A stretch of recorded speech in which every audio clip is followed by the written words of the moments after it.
Brad McWhirter was a guy I knew in high school. I put his name rather than the other Brad because I didn't want to draw too much attention to the video. People heard Brad McWhirter. Who the hell is he? And it's really just me trying to say, no, this is not something you really want to be attracted to. But we were talking about Carvey, Dana Carvey's brother Brad, the guy who came up with the video toaster, the new tech video toaster that every Amiga user, and this is how you know I'm an Amiga user, and I reveal this, and only the Amiga users really know this. I don't know if you'll find this on the net. We waited a what seemed like a lot of time between New Tech's super stupid fucking ass way of taking a black and white camera and turning it into a color scanning method of taking in digital photos and then displaying them using ham mode, hold and modify, which everybody thought was like really cool, which is really just a nice creative way of engineering a way to put a lot of colors on the screen without buying a lot of memory. You use six bits in order to produce 12-bit color. If you want a 24-bit color, not all that hard. How would you do it?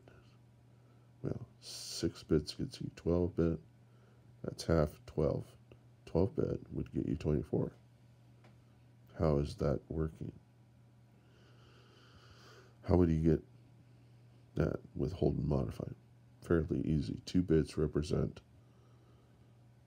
a choice of whether or not you manipulate of whether you change the previous pixel's color by red, green, or blue to 255 gradient levels, which is how hold and modify works.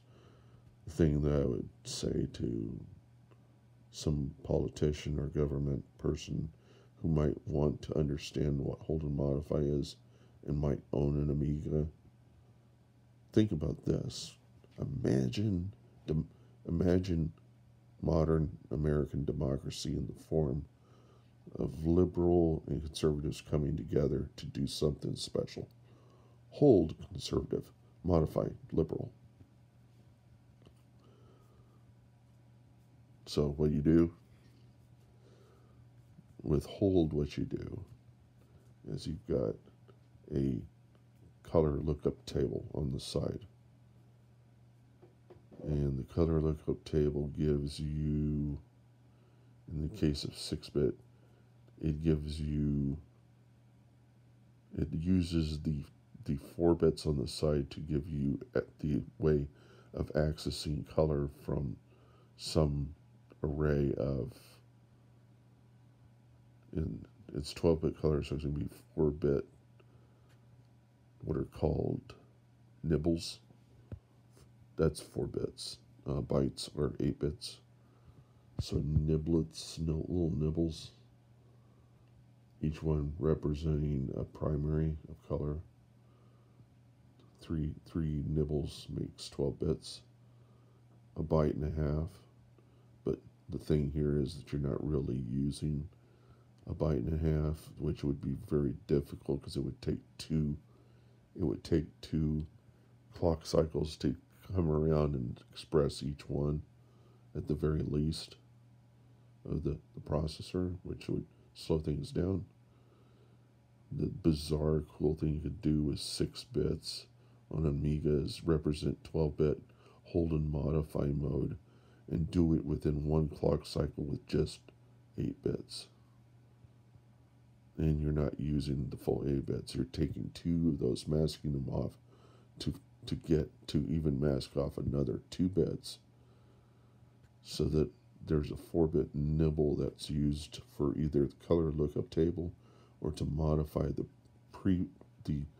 last pixel that your coloring by replacing the red, green, or blue by a gradient of one of 16 gradient levels. If you take 4 bits per primary, you come out with 12-bit color. But in this case, you can only specify that color, that change of color, based upon, boy, what does this look like gray code? And the idea of trying to change a something in a register by not providing too much of, you get this in digital electronics. It's the method is trying to create a change in numeric representation without changing too many bits. It's called gray code. Anyhow, that probably is what inspired Jay Miner to include that in the Amiga.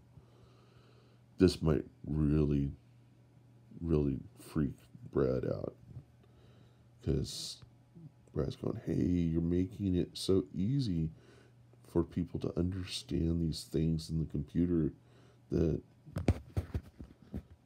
it probably took me a day to understand when I went to DevCon or whatever it was, that I had heard that's what it's called. Somebody said to him in a message, and it says, oh, I really enjoyed our times back in the 90s at DevCon. I read your mail. I read your messages on your Facebook, and don't tell me it wasn't there. Brad's a good guy. He wouldn't do stuff like that. Dana's talked a lot about Brad. Brad had a home in Hollywood, or not Hollywood, Los Angeles. And Dana, just like every artist has gone through this, Mr. Beto with the guitar, telling you of his story about that he's not apologetic. He has no problem telling you why he went from becoming a college professor to a deli clerk, because he was going for his dreams. Dana had the same turmoil. Brad probably would not understand how in the world I'm able to know this. It's really from just watching too many documentaries and just getting too much stuff. It was actually Dana himself that said this, as I seem to recall, that he would go out in the front of the clubs in San Francisco and Los Angeles and sit for a long while and deal with this idea. And I can reciprocate this because I have this amount of shyness. He had just this amazing amount of shyness that would not permit him to go in to that comedy club and go on stage, because he knew he was going to screw it up.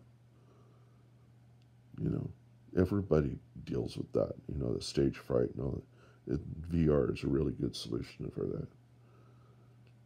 And the great thing about stage fright is that at least you figure it out, especially with comedians, you figure out how to handle the hecklers, which are the guys you really don't want to hear from.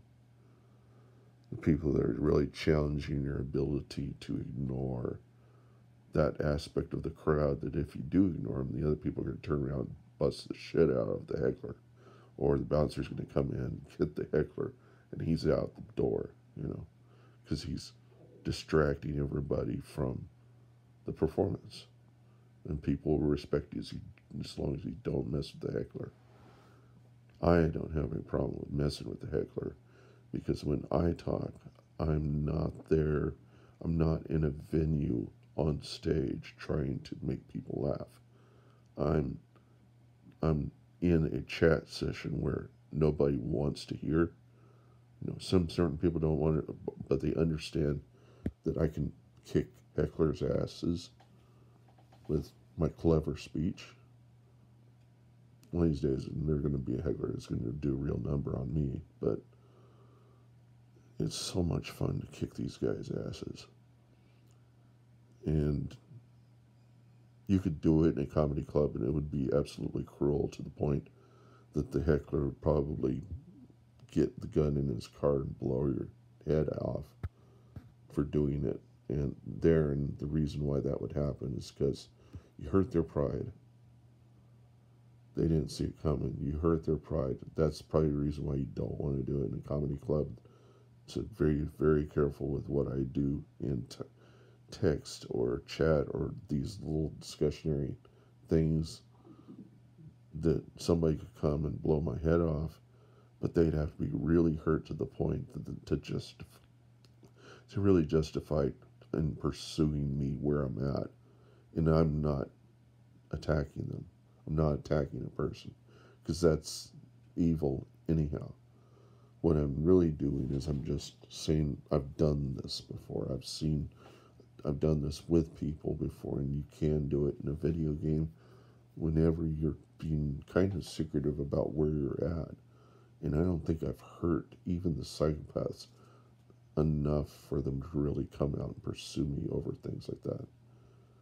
And if they did, look, it's really not my intent to do harm like that. What I was really trying to do is give something to somebody in the chat session, give them the capacity to kind of laugh about something. And if you don't understand that, let's put it this way: something you try to tell a joke, and it's always worked for you, and then you get this one guy, which is me. You get this one guy that sits there and sees through the logic, through what should be funny logic. A guy told me this joke, and I was reasonably sure this guy was a psychopath. And this is how it went. Imagine if you had a sex doll. You're a sexual pervert. You have a sex doll, and your parents notify you without moment's notice they're coming over for dinner. Okay, how are you going to get rid of the sex doll? Well, what are you going to do to get rid of that sex doll?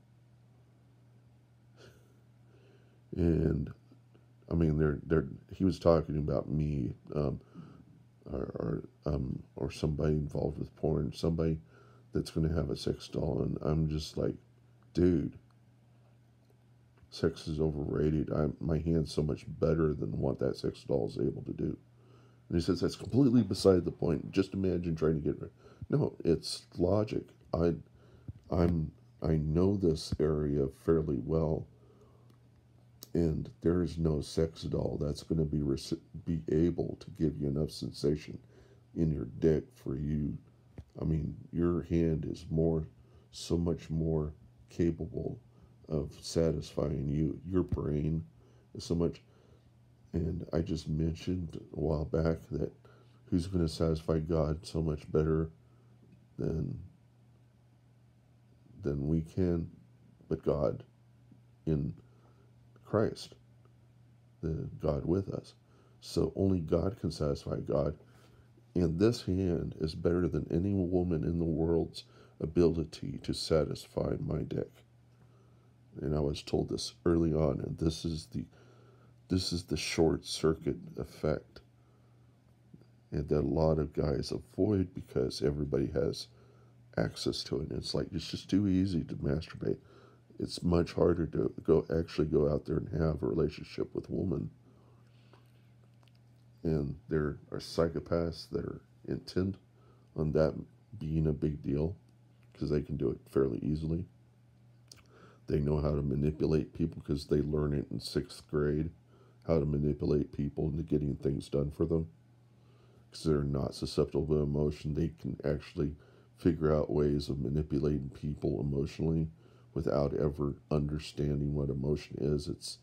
They engineer the capacity to manipulate people. It's the reason why they make great managers, is because they're able to get people to do stuff that's necessary for business. And it's just second nature to them how to get people to do shit when they really don't want to do shit. and but then they come across me that understands that this is where they hang out, and with real no intent to like really do them harm, because the thing that they really fear, the psychopaths, what they really fear, and you want to know what it is? I think this is it. For people to know they're psychopaths. For people to really know what a psychopath is. Because there's such this great stigma with being a psychopath that people confuse it with serial killer, and that they don't understand it is a specific niche of being a psychopath that a serial killer is. I've heard that even if you had a psychopath that had all the attributes of psychopathy, which are like 16 attributes, if that guy had all of them, as there was this guy in Real Stories who had all of them, according to the interviewer, the journalist that had interviewed him before. People in the prison system never have all of the attributes of psychopathy. This guy did. And this guy communicated to the journalist and said, a real psychopath, a psychopath that has all these attributes that you just laid out to me, we don't kill people instantly because we're going to go to jail for that. We kill people slowly. We suck off them a little bit. You kill them. It's not that you kill people with knives. You kill people with poison over time. You've probably heard that story about the kids getting poisoned by arsenic. Saying that would be a psychopathic thing. This isn't the guy who created the hotel that killed people. And then he turned around and cleaned up their skeletons and sold them. This nice little Halloween story in back in the late 1800s or whatever, created this, and you can Google it, you can find it on Wikipedia. It's quite an interesting little bit about this really smart psychopath that figured out how to create a building that was like the ultimate cockroach. It was the cockroach hotel that you get entering they would be the hotel, probably the Inspiration Hotel, California. It was basically a building people could come in but never escape. And the only way he was able to create this building was to manage lots of builders, but not giving them enough detail to know what the heck they were producing. Just that it was a fucking weird building, not a killing machine. People would find their ways in, they couldn't find their ways out. They would get locked into areas of the building where there was so little air, they would basically suffocate. He'd come in there, find their dead bodies, clear off all the meat on them. Maybe he was living off that meat to kind of nourish himself, and then took the skeleton, cleaned it off, and then went and sold it to some university for like $100, which in those days is like $500, like $1,000. And you could make quite a bit of money just clearing off about 4 or 5 skeletons, and he did it without being caught. And these are the kinds of things that some psychopaths are like, wow, he made it work. You know, what a great scheme on a way to make that work. And there are police officers out there going, don't tell people this, you know, because then we're going to have this people going, there are psychopaths out there who can do this. The reason why psychopaths are so fascinating is people can't imagine how somebody can just kill like that. And the reason why is because they don't have the capacity to identify with anybody but themselves. Everybody's like a cartoon. It's what they're reasoning with that just is unfathomable for us to reason with. What they're reasoning with is, hey, I could go over there and take Woody Woodpecker and this Woody Woodpecker that's in the trash and make some good dough off of Woody Woodpecker.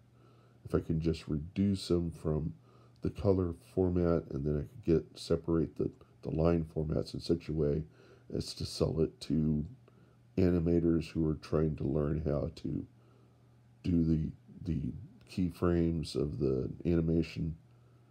It's the same sort of logic. I'm taking something that that was that went into making like a movie, and taking those drawings or whatever that are being thrown away into the trash and making something out of it and selling it to somebody else.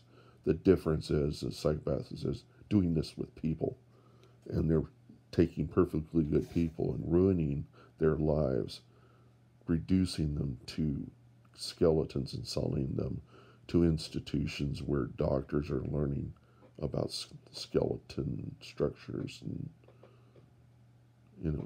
these people exist. They're out there.